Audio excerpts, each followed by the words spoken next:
नमस्कार, सत श्री अकाल दोस्तों। आज एक बहुत ही ज़्यादा इंटरेस्टिंग और एक्साइटिंग क्वेश्चन मैं लेके आया हूँ आपके लिए।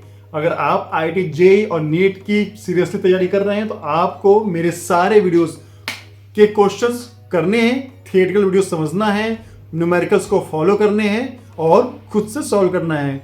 तो ये क्वेश्चन आप वीडियो पॉज करके सॉल्व करो, उसके बाद मेरे आंसर से अपने आंसर को मैच करो और देखते हैं कि आपका आंसर क्या आता है।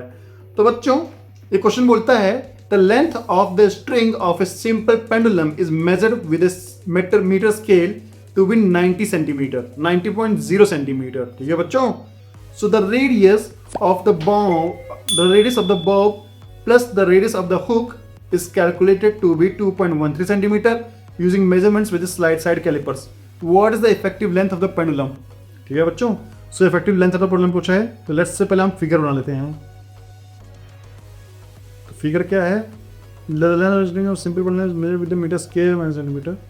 ठीक है, the radius of the bob, so radius bob बना लिया है ना, और उसके बाद इसमें एक हुक है। ठीक है, so radius of the bob plus the length of the hook is calculated to be 2.13 centimetre using measurements with side callipers. Slide callipers से हमने 2.13 सेंटीमीटर निकाला है। What is the effective length of the pendulum?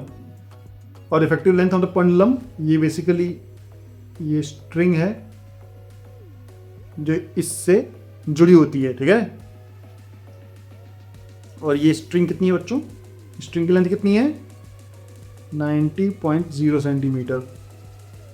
So the radius of the bob plus the length of the hook is calculated to be 2.13 centimetre.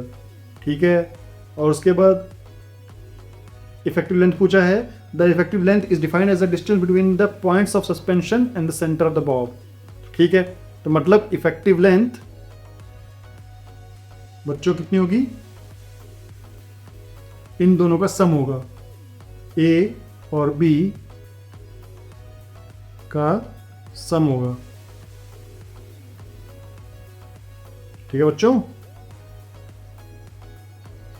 सो मैं इसको क्या करता हूं, effective length लिखता हूं।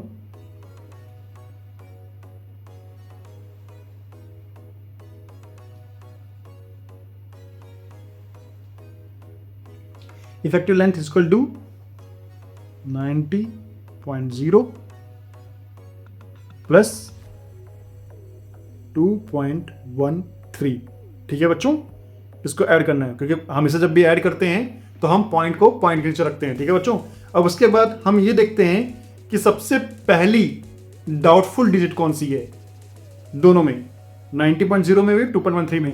तो हमें ये चीज पता चलता है बच्चों कि भैया ये है डाउटफुल, है ना, मतलब सबसे लास्ट डिजिट है। और जरूरी नहीं कि 90.0 लिख तो दिया है, बट हो सकता है 0.1 है, 0.2 है, 0.3 कितना है हमें नहीं पता। तो जो लास्ट डिजिट होती है पॉइंट के बाद, वो पॉइंट के बाद जो सबसे लास्ट डिजिट वो डाउटफुल होती है। तो और इसमें डाउटफुल ये है। ठीक है बच्चों, सो दोनों में डाउटफुल ये है, लेकिन हमें पॉइंट के बाद सबसे पहली डाउटफुल कौन सी है? ये है। तो हमें आंसर को बेसिकली सारे वैल्यूज को, जितने भी आपके इनपुट हैं, उसको हमें राउंड ऑफ कर लेना है उस पहली डाउटफुल डिजिट्स पे, डेसिमल के बाद पहली डाउटफुल डिजिट्स पे। तो ठीक है, हम इसको राउंड ऑफ कर लेते हैं। So effective length is equal to, ठीक है बच्चों, effective length is equal to, मैं इसको 90.0, ये क्या मेरी राइटिंग अच्छी नहीं है क्या बच्चों? मुझे कमेंट करके बताइए कि सर जी आपकी राइटिंग अच्छी है, समझने लायक है या नहीं है। और उसके बाद 3 को हमें राउंड ऑफ करके 1 पे लेना है, मतलब 3 को ड्रॉप करना है हमें, है ना। तो 3 5 से छोटा है बड़ा है? 3 तो भैया 5 से छोटा है, तो हम 1 को चेंज नहीं करेंगे।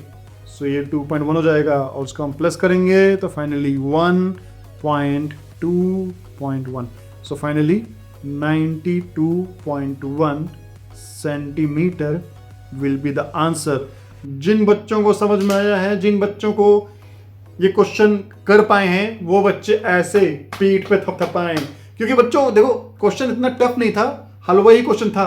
बस आपको ये समझना था कि भैया हम कैसे कैसे नंबर्स को बेसिकली ऐड करते हैं और कब राउंड ऑफ करेंगे और कितनी डिजिट्स तक राउंड ऑफ करेंगे। आपको ये कुछ रूल्स जो मैंने ऑलरेडी थ्योरेटिकल वीडियोस में बता रखे हैं, वो आपको समझने जरूरी है। एक बार आपने वो समझ लिए तो करना तो बहुत ही आसान है, बस क्या करना है ये समझना है।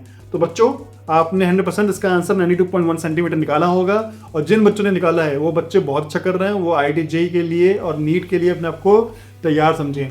लेकिन जो बच्चे थोड़ा सा डाउट कर रहे हैं कि भैया क्या कहीं पे अटक गए हैं, इसका आंसर सही नहीं है, तो उन बच्चों को भी डिस्करेज होने की जरूरत नहीं है। वो बच्चे अच्छा कर सकते हैं, बस उनको थोड़ी सी ज़्यादा प्रैक्टिस की जरूरत है। IIT JEE दिमाग नहीं मांगता, IIT JEE मेहनत मांगता है। मेहनत करोगे आप IIT में बैठोगे। ठीक है बच्चों, तो अब ये चैप्टर भी खत्म हो गया है। मैंने सारे न्यूमेरिकल चैप्टर 2 HCFL में खत्म कर दिए हैं। आप इन चैप्टर्स के न्यूमेरिकल को दोबारा से प्रैक्टिस कर सकते हो अगर आपको थोड़ा सा भी कहीं भी डाउट है। अब बच्चों, अब मैं आपको मिलता हूँ नेक्स्ट वीडियो में नए चैप्टर्स के सॉल्यूशन के साथ। तब तक के लिए